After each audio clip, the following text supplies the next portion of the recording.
Hi, I'm Travis, I'm Zach. I'm Bob. I'm Mike. I'm Kyle. and we're Shapes and Colors, and you're watching Nothing Original. I've been wandering around this place, looking for a way to escape. I've been talking to myself in circles. So, for anyone who hasn't heard your music before, how would you describe it in 3 words? Ooh, yeah, it gets passed to me, of Yeah. course. I would say energetic, theatrical rock. Okay. I would say, with a little hint of pop and a little hint of punk, a little hint of ambience. Well, that's. Well, I'm just saying. I gave the 3 words, but now I'm expanding upon those words now. Yeah. Can't You know. keep it simple. And Does just- No, everyone you agree? can't. I agree. Yeah. I can make something up. What do you got? Post alt rock. Okay. That You guys sounds a bit questioning about redundant. Oh, okay. Wow. Post-alt. We'll go with that. That sounds like you're just saying rock, rock, rock. But whatever, it's fine. All right, we're going to stick with that. So, All right, well, so you guys released your newest single, Exhale, about 2 months ago. What's the response been like to that? And is it a pretty good example of the direction that your music's heading? Well, I don't want to give too much away, but there are elements of that song that we are keeping for the new sound. But yeah, the response has been pretty good.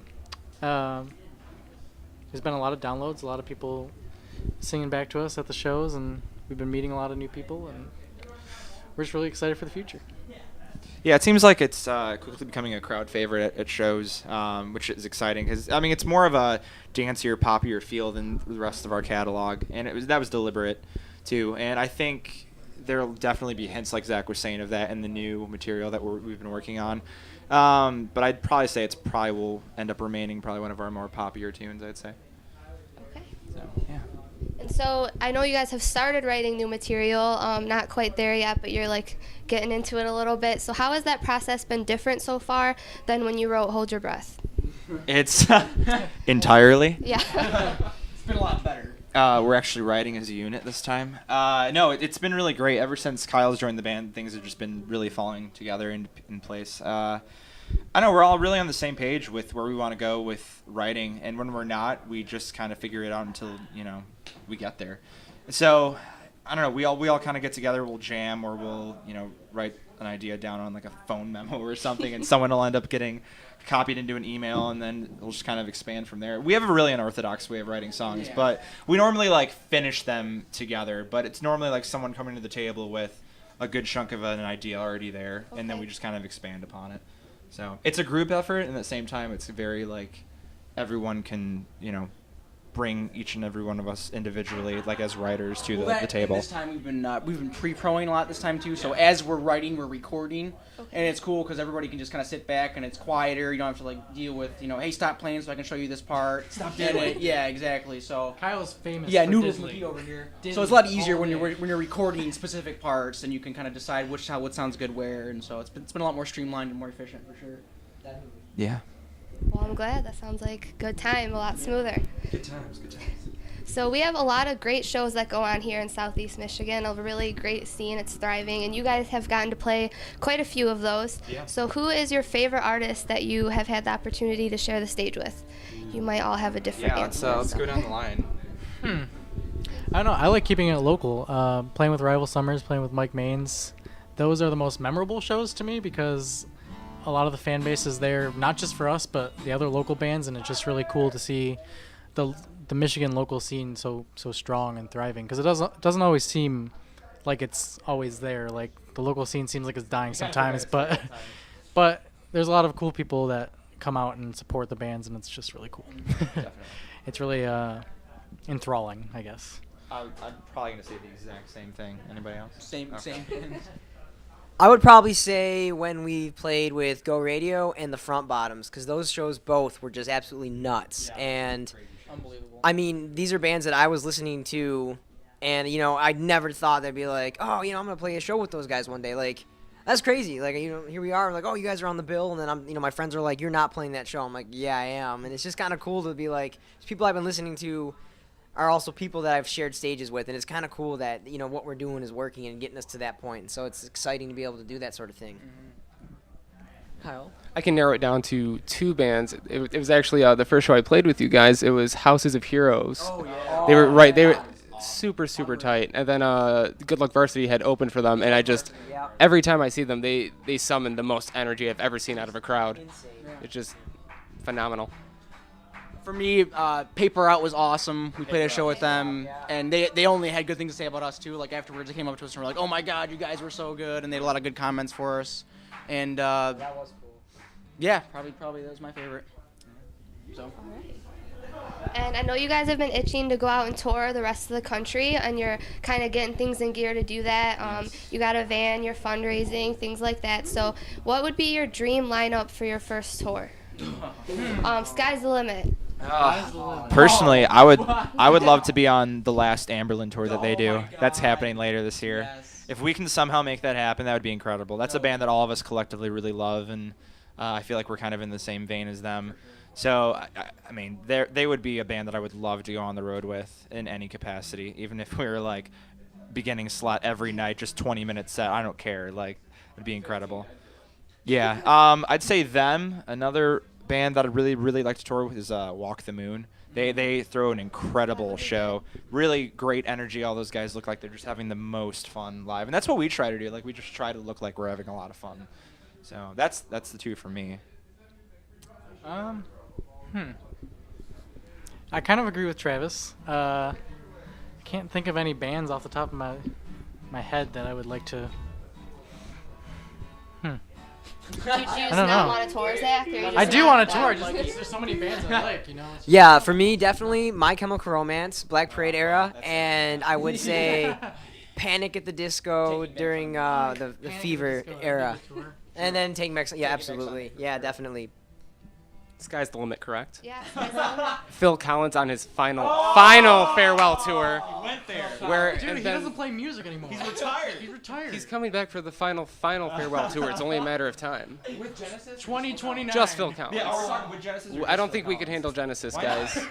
We're not prog enough. All right. Like, and What then about Peter Gabriel? during the number, I'll be. What is that from the Tarzan soundtrack? We'd be the backing band. Is that the only Phil Collins song you actually know? Two Worlds. Basically anything off Tarzan, or his greatest He just wants hits. to go on the Tarzan World Tour. Studio, Dance Into the Night. Well, my next question for you is a little bit off from that, but what advice do you have for people who have the drive and desire to be in a position like you guys but don't know how to get started? Don't do it. I think collectively, the last couple of months, we've all kind of figured out that you have to really think outside of the box. It's the more we kind of learn about the industry from the inside out, it's really one of those things where nothing is black and white. It's just all gray. It's all great. And you really kind of have to be an innovator to kind of set yourself apart. And that means, as a person, you might have to be handling, more than just one job in the band. You're not just the guitarist, but you're also got to be the marketer and the communicator. And then you got to be the one who, establishes branding and all that. Nowadays, it's so much more than just making music. And I think for someone who gets into the position where they want to do this, they have to be able to not only have a very creative sense, but realize that there's also a very business-oriented sense you have to have, too, to be successful. And It's making an image. Yeah. Basically, you just have to have a vision for your success and then follow it. Yeah. hard. I think I'd tell somebody that's really going to start out that there's no way to make it in this kind of scene unless you really have a passion for music. Like, if you're going to go out and try to make money or fame, it's about the music. Like, you have to really love and have a passion for music. Otherwise, you're going to spend countless dollars and countless hours of your life just for really nothing. It's not about the music. It has to be about the music always. Sure. Kyle? My only advice is never give up, and anytime you go out and play, always make connections, because you never know where your band's going to end up, and you never know when you're going to end up in another band. Never know who you're going to meet. True story. From personal experience. I would probably say that if there's ever a point where your heart and your head both aren't in it, then you should get out immediately. If you ever have any lingering doubts about anything you're doing with this profession, you should just never do it. You have to be both feet in, committed 100% of the time. Otherwise, you just won't go anywhere. You'll just continue to spin your wheels until you burn out. So. And along those same lines, what's the biggest misconception you've encountered so far about being in a band? The one I always like getting is, why aren't you guys signed yet? That one's pretty awesome. like we played a show to a bunch of high school people last week. And it was a great show, but like that's the question that got asked a bunch. It's like, so where are you guys at? Like, are you guys signed or whatnot? And I think there's a big misconception with how much work it takes to get to a point where people are interested in investing in you as a product. Yeah, exactly. So I think a lot of I think this kind of goes with your last question, really. I think a lot of bands who start have a misconception with how much time and effort and work goes into making this thing successful, not just creatively, but business wise. Exactly. So I'd say the biggest misconception is the work, the amount of work, the workload, and we're finding that out the longer we do this. Like every time we think we're doing more, we're really not doing as much as we could be. So there's always more, I guess, is what I'm saying. So that if you're talented with music, you could just get signed, but that's not how it is. There are millions of talented people out there. Like we'll show like our parents or our friends or people who are just acquaintances of the band our music, and they'd be like, "Cool, that song should be on the radio. That right there, you guys should be signed to a major label, touring." And it doesn't work like that. Yeah. Like no one understands that major labels they're just not looking for bands. They don't just go out and. The fact of the matter is, there's a lot of really good bands out there, and really the dividing line between what makes a band that makes it and doesn't is really just the work and time and money you put into it. That's pretty much. And a little bit of luck. So the workload basically is the biggest misconception. Well, gotcha. And this is going to be my last question for you guys. Okay. I want to hear a little bit about what you have in store for 2014. What can we expect to see from you? Hopefully, we'll make you really sick of us by the end of this year. We're really planning on hitting the road hard this summer with just as many places we can play out, not just the Midwest, but anywhere, really. Like, we're just kind of trying to set our sights as broad as possible and, just looking to just tour and tour and tour and just create a big of a buzz for this new release as we possibly can. And record the best Bomb Diggity Force. Exactly. We'll be announcing details very, very soon about the next chapter musically for us. It's going to be I can tell you this. It'll be a 4-song EP. There's going to be a lot of things that harken back to our previous discography, but there's going to be a lot of surprises too. Don't expect to hear this new EP and be like, "Oh, this is the Shapes and Colors I love," because it's not. It's definitely different. The Shapes and Colors we hate. No, well, I shouldn't have said that. It's the Shapes and Colors you wanted us to be all along, I guess. Shapes and colors you're gonna be even more in love with than you were before. There you go. Exactly. There you go. Salesman Mike over there. Communication major. Thanks for picking up my fumble. Anybody else? Pretty much it. Yeah, pretty much all we're allowed to say. Prepare yourself for an onslaught of content. That's all we're gonna say. Next level. That's Yeah, the mindset. we really. I guess one more thing. There's as far as like the live performance element, we really want to try to make that a more immersive experience. Like tonight, we're premiering just brand new. Like the whole set's just going to be continuous, nonstop, with a video that we've edited together that just kind of reflects the themes and just the content of what we're putting into this new EP. Thematically and lyrically. So it'll be really cool. We're hoping to open a lot of eyes and show people something that they don't typically see for Michigan local band. We're trying to bring a major label live show locally. Trying. All right, well, I'm excited to see the year play out and see all the great things you guys do.